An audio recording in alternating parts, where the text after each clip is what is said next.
Hello everyone, today let's take a look at an unofficial version of Windows named Windows 7 Superlight.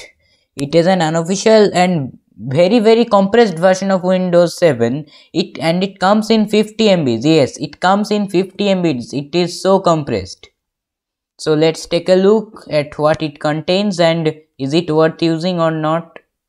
So here is the ISO file, and if I go to the properties, you can see it is 50.0 MB and the title is Win 7 PE Superlight 50 MB USB edition. So let's take a look at what it contains. I am not going to install it on real hardware, and if this video gets say 5 likes, then I will at least try to boot it from real hardware, but today let's make a virtual machine.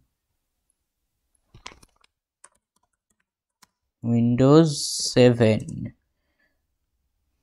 Next, it says RAM required is 2 MB, 2 GB. Okay, let's click next. It does not require a virtual hard disk because it is a live CD image. Okay, continue. Here is the virtual machine. Let's start it.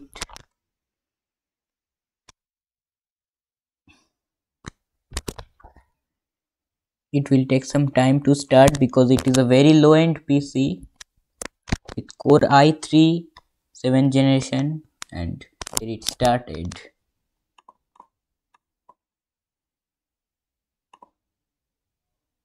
Fatal, could not read from the boot medium, system halted, and no boot medium is selected either.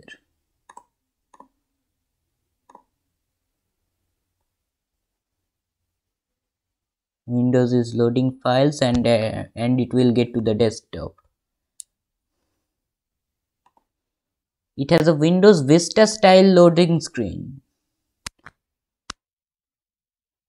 and here is the desktop as you can see.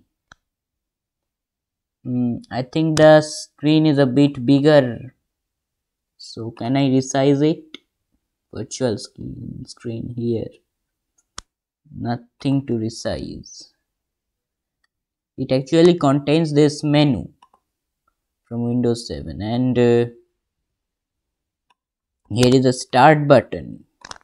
Inside the start button, Ghost 32, boot ICE, command prompt, and Explorer. Explorer is I think the file explorer, and I don't know what's Ghost 32 and boot ICE, and command prompt is the command prompt, command line. Programs, startup, it's empty.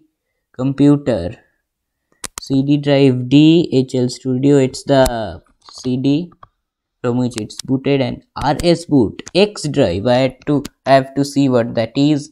Control panel, folder options, IM disk, virtual disk driver, phone and modem control panel, system, taskbar, and start menu. And it is only 50 MB, and they included almost everything within this 50 MB. And what about my computer or just computer? Here the hard disk drive name is RS boot, and it's the X drive. It contains program files, program data, user, Windows. What about the Windows folder? Branding, ENUS, fonts, etc. And users folder, default, public, and desktop. Desktop.ini is present in every folder, it's just hidden. Default and public. I think default is the user by which I am logged in right now. Desktop. Here are the desktop contents. So can I create a new folder here? Let's name it test. Nothing in it, of course. And the start menu and the Windows Explorer looks a kind of a mixture of Windows 7 and Windows 98 or any DOS version of Windows. And here is a app called Active@Password Changer Professional,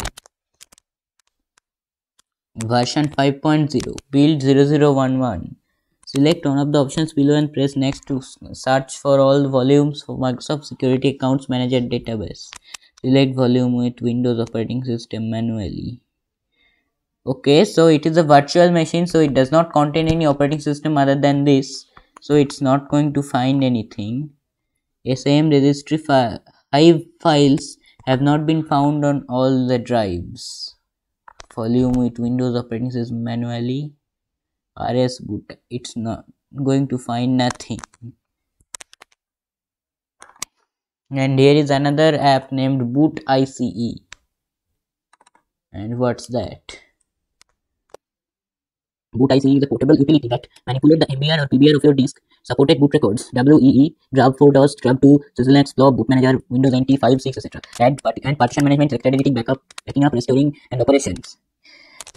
All that I understand it is that it is a partition manager and a disk management tool like EaseUS and disk image. You can process MBR or PBR operations on disk image files, IMG, IMF, VHD, VHDX. So it supports .img files. Apps supporting .img files are quite rare nowadays. It says to select the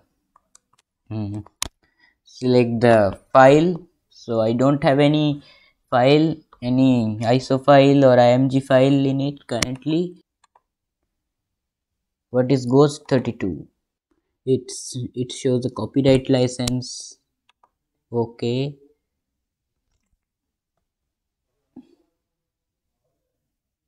I think it's another disk partitioning software. And Partition Wizard, I think yet another partitioning wizard or partition software. Minitool Partition Wizard cannot find any disk in your computer. Please make sure that you have administrative privileges. We run it as administrator. Still the same error. And WinNT setup, what's that?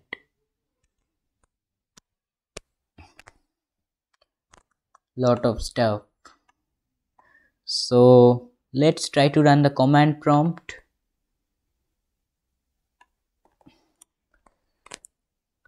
Can we run any command in it?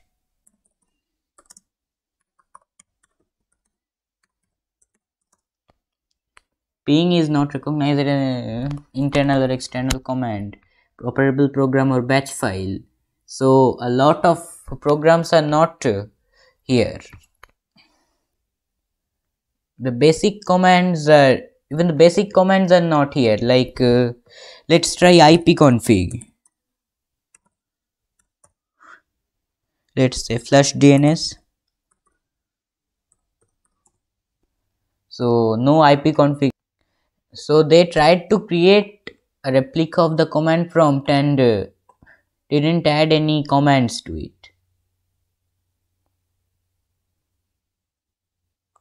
What about the control panel? Phone and modem control panel, what about that? Nothing. And it actually pulled the correct time from my host computer. But there is no option of that for the date.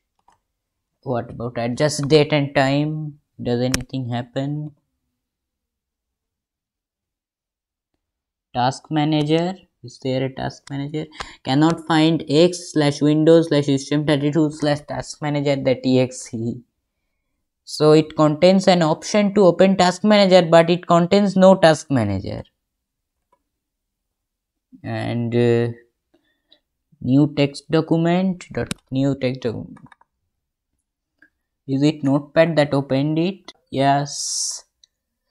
I think, can we create an HTML document from it? Let's try.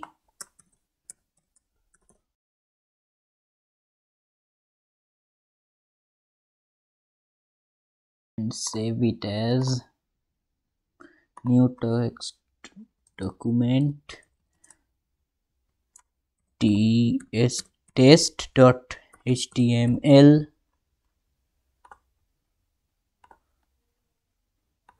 and save it.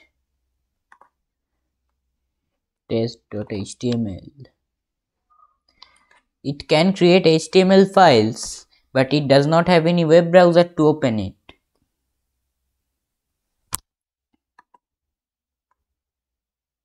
Now you open this with control panel applet. No.